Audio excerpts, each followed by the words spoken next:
ఇక్కడ మరి మీ అందరికీ స్ఫూర్తినిస్తూ ఇక్కడే ఉంది పొద్దు నుంచి ఇప్పటిదాకా మీతోనే ఉన్న గౌరవనీయులైన మాజీ మంత్రివర్యులు పెద్దలు మా బావగారు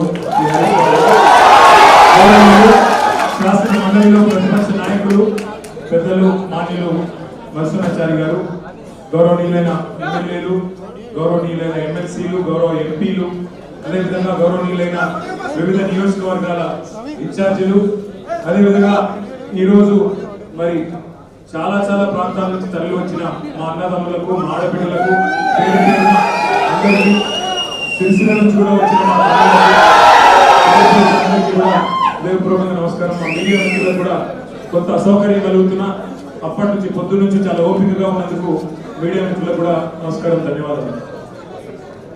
4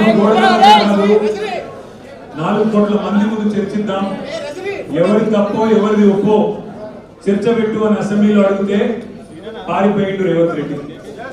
ఈ ఫార్ములా ఈ కార్ రేసింగ్ మీద నేనేదో తప్పు చేసిన అంటున్నావు కదా, కేసీఆర్ ప్రభుత్వం ఏదో తప్పు చేసింది అంటున్నావు కదా, దమ్ముంటే అసెంబ్లీలో చర్చ పెట్టు అని అసెంబ్లీలో కూడా పట్టుబట్టినాం, పారిపోయింది. 4 గోడల మధ్యన ఎందుకయ్యా 4 కోట్ల మంది ముందు మాట్లాడదామంటే పారిపోయింది. పోనీ ఇట్లా కాదు, ఈ బదనాం క్యాంపెయిన్ ఇంకెన్ని రోజులు నడుపుతావు, ఈ దేశంలో ఏ రాజకీయ నాయకుడు అన్న విధంగా నేను అంటున్నా, నువ్వు ముందుకు రా, నేను తప్పు చేయలేదు, నిజాయితీకి ధైర్యం ఎక్కువ కాబట్టి అవసరమైతే లైట్ డిటెక్టర్ పరీక్ష తీసుకుంటా, నువ్వు కూడా రా, పక్కలేడు, పారిపోయాడు.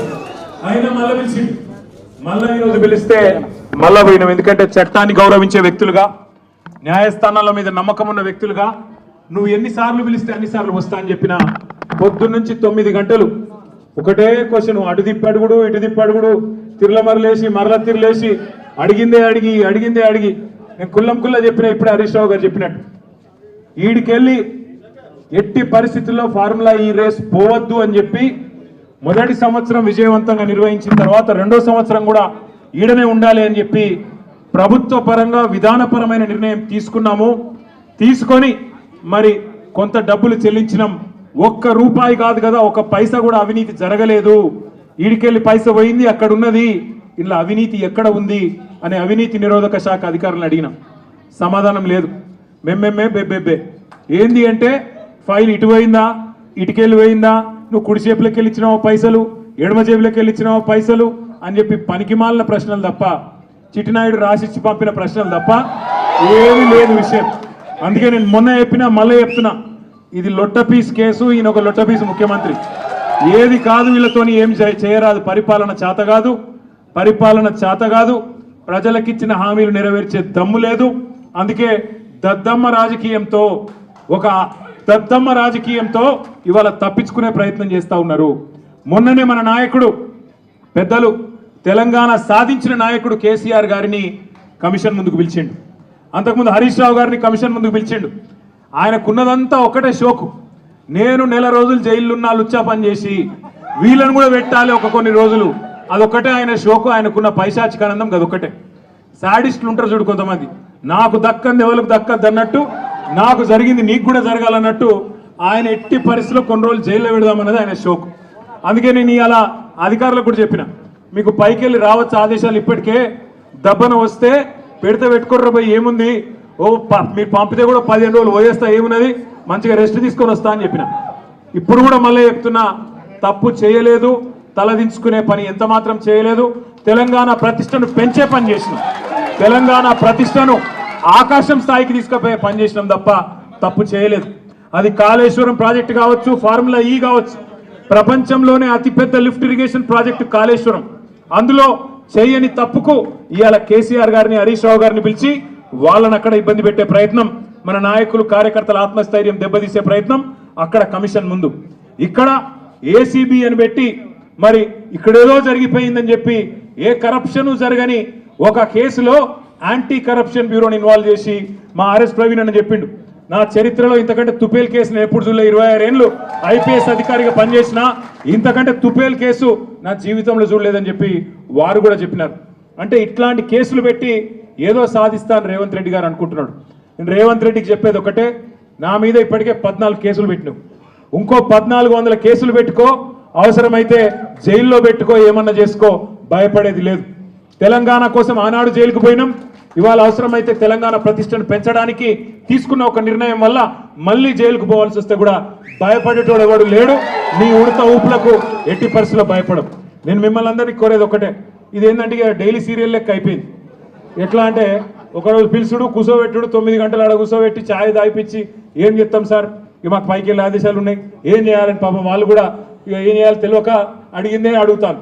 అందుకే నేను మీకు కూడా రిక్వెస్ట్ చేసేది ఒకటే, మనం అందరం కూడా కాన్సన్ట్రేషన్ చేయాల్సింది, మనందరం కూడా పార్టీగా ఆలోచన చేయాల్సింది, దృష్టి సారించాల్సింది 2-3 పనుల మీద. ఒకటి, ఖచ్చితంగా మరి మనం రాబోయే స్థానిక సంస్థల ఎన్నికల్లో ఒక్కొక్క ఊర్లో బరి గీసి లైన్ గీసి ఒక్కొక్క కాంగ్రెస్ పార్టీ నాయకుని ఫుట్బాల్ ఆడు ఎట్లా కాంగ్రెస్ పార్టీని చిత్తుగా ఓడగొట్టాలి లోకల్ బాడీ ఎలక్షన్ లో, దాని మీద దృష్టి పెడదాం. రెండవది, ఈ నెల 21వ తారీఖున కాళేశ్వరం ప్రాజెక్టు ప్రారంభించి సరిగ్గా 6 సంవత్సరాలు కాబోతా ఉన్నది. 2019 ఆనాడు జూన్ 21 నాడు మాన్యులు పెద్దలు మన తెలంగాణ తొలి ముఖ్యమంత్రి కేసీఆర్ గారు కాళేశ్వరం ప్రాజెక్టును జాతికి అంకితం చేసిన రోజు జూన్ 21. మరి ఆ రోజు కూడా సార్ను అడిగి మనం పార్టీగా ఒక నిర్ణయం తీసుకొని ఏం చేసి మళ్ళీ ఒక్కసారి కాళేశ్వరం గొప్పదనం ప్రజలకు చెప్దాం, ఆలోచన చేయాల్సిన బాధ్యత మన మీద ఉంది. రాష్ట్ర వ్యాప్తంగా కొంత కార్యక్రమం చేయాల్సిన బాధ్యత కూడా మన మీద ఉంది. ఇక మనకు నోటీసులు వచ్చుడు, మనం పోవుడు, ఇవన్నీ కూడా రొటీనే, పాత చింతకాయ పచ్చడి. దీన్ని పట్టించుకోవాల్సిన అవసరం కానీ దీని గురించి ఆందోళన పడాల్సిన అవసరం కానీ లేదు.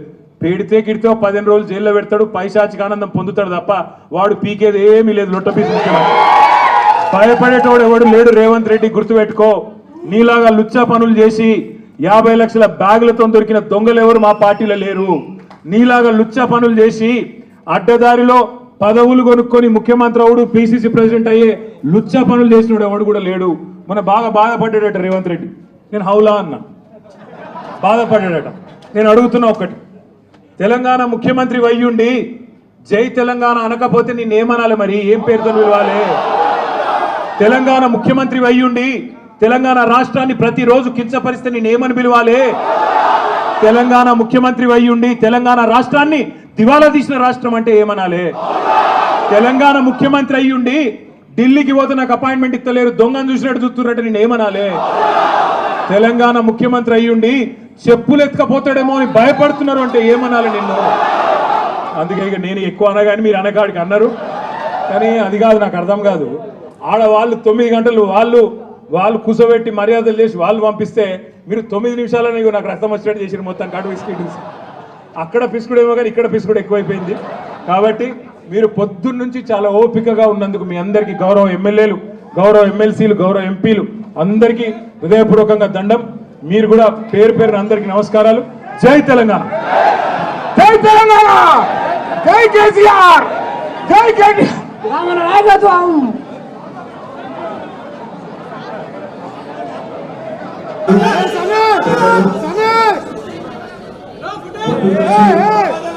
జ్వరం ఉన్నా ఇక్కడ మరి మీ అందరికీ గుర్తునిస్తూ అదేవిధంగా ఈరోజు మరి చాలా ప్రాంతాల నుంచి తరలి వచ్చిన మా అన్నదమ్ములకు, మా ఆడపిల్లలకు, అందరికీ సిరిసిల్ల నుంచి కూడా